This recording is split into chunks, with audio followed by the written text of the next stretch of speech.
Bonjour, je suis Shams Latrèche, Master Fish Shading France et je vais vous présenter justement une vidéo sur la technique microblading et shading, donc technique Fish Shading, avec des conseils explicatifs sur la vidéo qui va suivre. La technique du microblading est une technique de maquillage semi-permanent pour un effet poil à poil. Elle va combler les trous, densifier la ligne de sourcil et structurer le regard. En aucun cas, cela n'aura le rendu ou l'effet d'un sourcil maquillé. La technique de l'ombrage manuel, dite manuel shading, donc shading manuel, est une technique de maquillage également semi-permanent manuel qui va combler les trous, densifier la ligne de sourcil et en même temps, j'ai envie de dire, elle va vous permettre de camoufler les cicatrices. L'avantage et la combinaison des deux va vous apporter un sourcil beaucoup plus structuré, beaucoup plus généreux, beaucoup plus volumineux, plus intense et surtout un côté plus sophistiqué.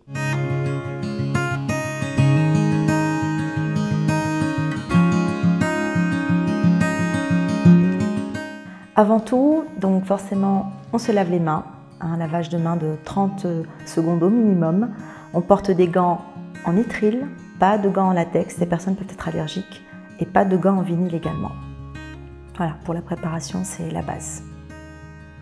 Ensuite, on va utiliser la préparation, donc on va commencer par désinfecter en enlevant le surplus avec un lingette démaquillante. On vient vraiment bien nettoyer la zone autour du front, des sourcils. On va bien vérifier qu'il n'y ait pas de boutons, qu'il n'y ait pas de problème sur ou autour du sourcil. Donc vraiment bien démaquiller. Comme là, la cliente elle a un eyeliner, on le laisse. Hein. C'est pas un souci, on va vraiment que sur les sourcils. Ensuite, on utilise la lingette Fiacept. Cette lingette, elle va permettre de réguler le pH de la peau et de préparer la peau à l'acte du microblading. Donc, elle va vraiment vous permettre de bien désinfecter la peau et de nettoyer au maximum tous les résidus sur le sourcil. Donc, bien désinfecter, repasser plusieurs fois entre les poils, c'est très important. En fait, on va désinfecter toutes les zones où vous allez poser vos doigts. Ensuite, on vient tailler le crayon. Vous pouvez utiliser une lame gilette comme celle-ci ou bien utiliser un scalpel éventuellement jetable. Voilà, il faut que vraiment l'embout soit très fin pour vous permettre de bien dessiner le sourcil. Ensuite, on va désinfecter le compas, le bébé compas avec lequel on va prendre la mesure des sourcils. Là, on va prendre la mesure des sourcils et on va essayer de définir la ligne médiane. C'est la ligne qui est au-dessus de la partie du nez entre les deux sourcils. On va demander à la cliente d'ouvrir les yeux et justement de prendre la mesure de où commence le blanc de l'œil, après la petite boule de chair. Une fois que vous avez pris la mesure, vous allez reporter cette mesure-là sur le sourcil et il va vous donner les points numéro 1.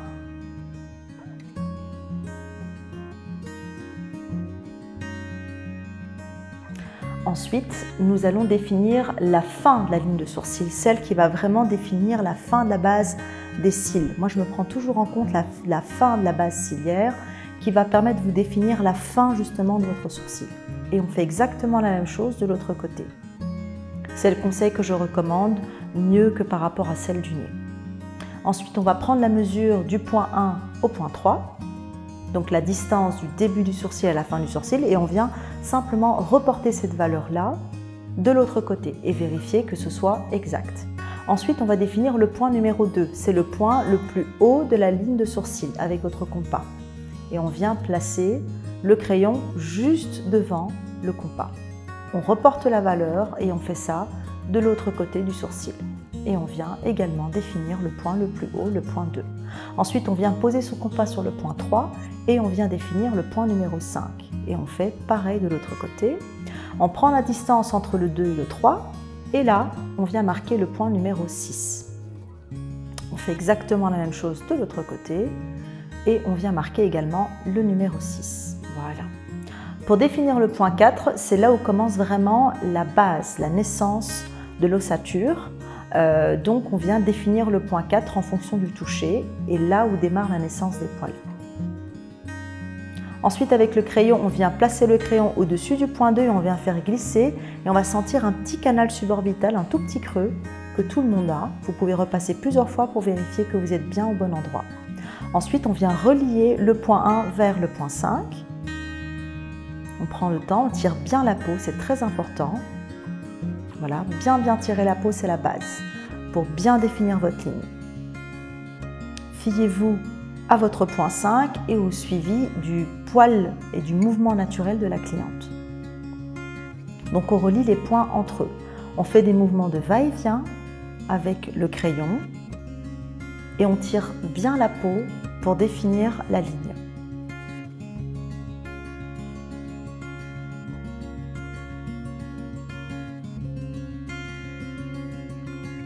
On va définir aussi la partie supérieure et on va relier.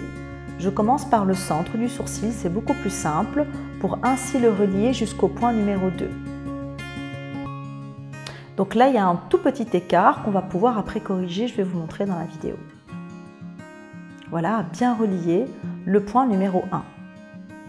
Vous voyez, là, j'utilise une partie de lingette démaquillante que je viens enrouler avec le bébé compas qui me permet de nettoyer l'intérieur de la ligne afin que cela soit plus fin et le rendu plus sympa. Je viens retoucher et bien redéfinir la partie inférieure et supérieure de la queue. Je fais pareil de l'autre côté, on vient définir le point numéro 4. Je viens contrôler le canal suborbital, ce tout petit creux qu'on vient sentir sur cette partie-là. Vous voyez, il faut bien tirer la peau. Quand vous tirez bien la peau, le crayon glisse vraiment tout seul. Ensuite, je viens prendre la distance entre le point 1 et le point 4 et je viens la reporter de l'autre côté.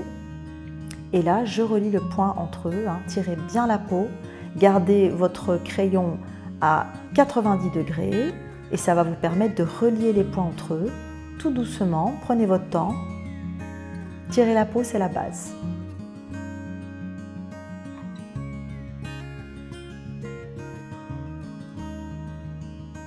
Une fois qu'on a fait la ligne, on vient bien définir la ligne, on vient bien corriger.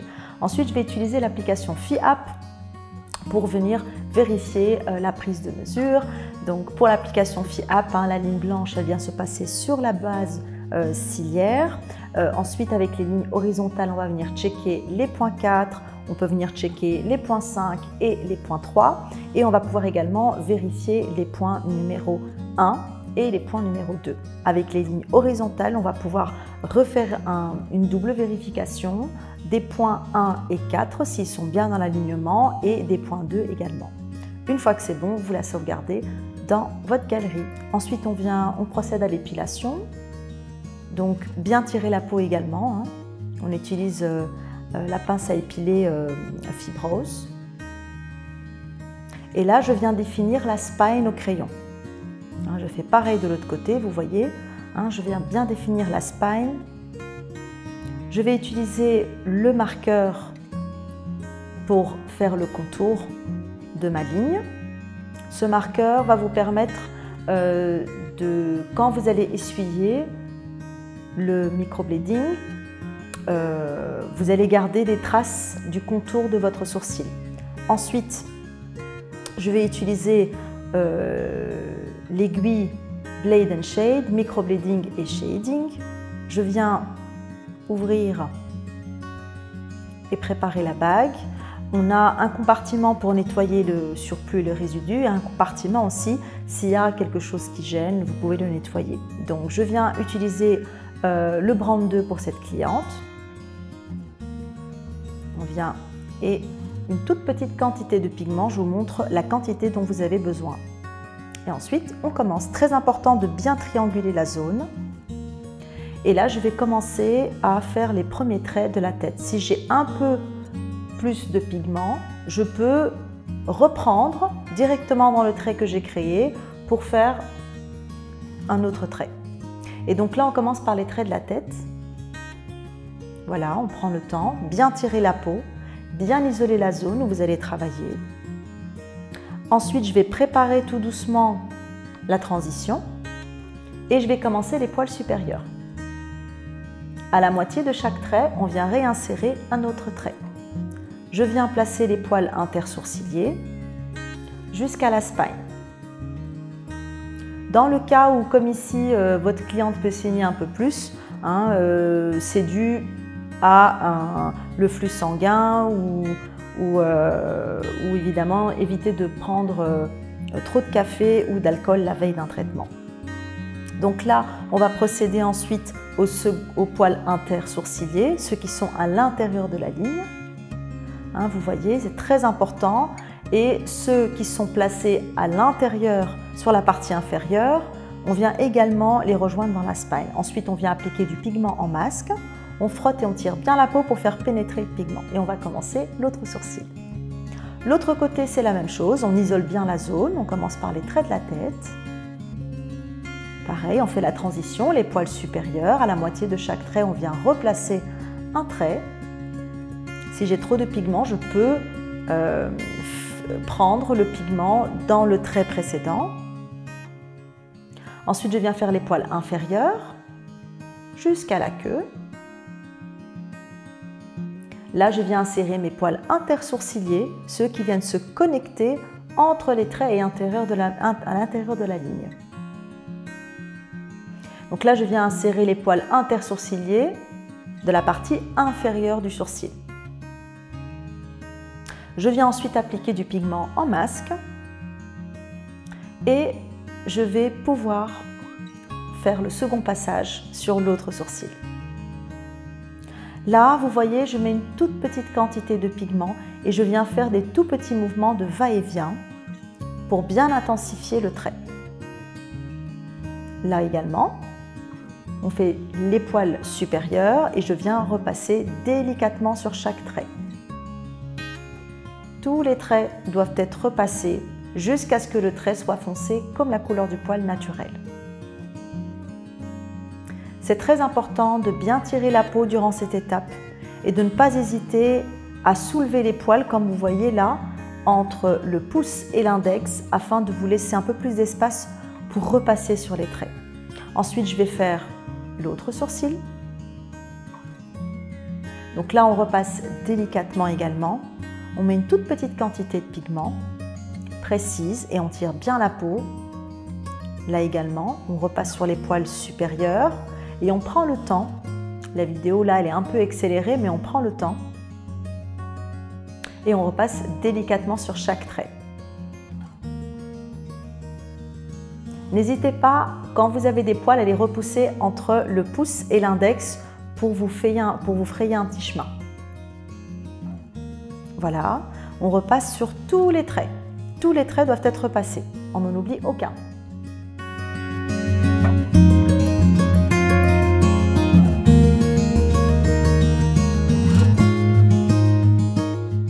Une fois que le micro-beading est fini, je viens utiliser du coup les aiguilles shading pour faire le shading manuel. Donc là, c'est une aiguille à 3 pointes avec des mouvements de va-et-vient. Et donc, j'ai pris une couleur plus claire pour faire le shading.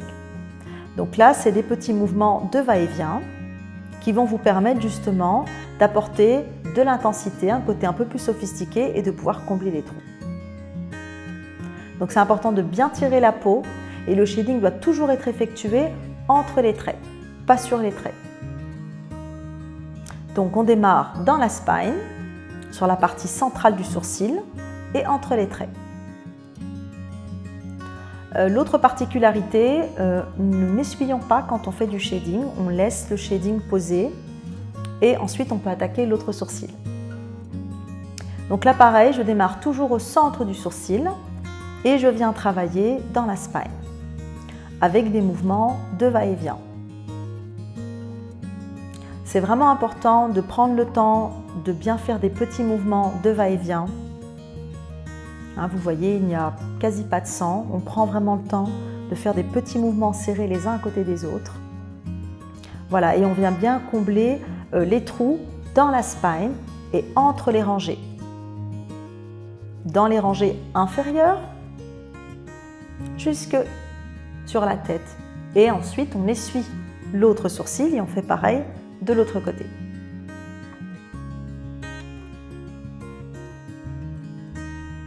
Prenez le temps de bien repasser et de bien redéfinir votre ligne. pour apporter un côté un peu plus sophistiqué. Si vous voyez que certains passages sont manquants, vous pouvez rajouter. Il n'y a pas de règle en réalité sur le nombre de passages en shading. Vous le faites vraiment au feeling. Plus vous allez repasser, plus l'effet du poudré, de l'ombrage va être beaucoup plus intense et va être beaucoup plus visible. Bien tirer la peau et intensifier surtout votre spine. Voilà, vous voyez, je vais vraiment de l'intérieur vers l'extérieur. Je ne commence jamais par les extrémités. Le shading, il apporte vraiment cette texture, ce côté très naturel. Ensuite, on laisse poser en masque. On essuie et on voit ce que ça donne. Là, vous voyez, je vais rajouter encore un petit peu sur certaines zones et je commence toujours de l'intérieur vers l'extérieur.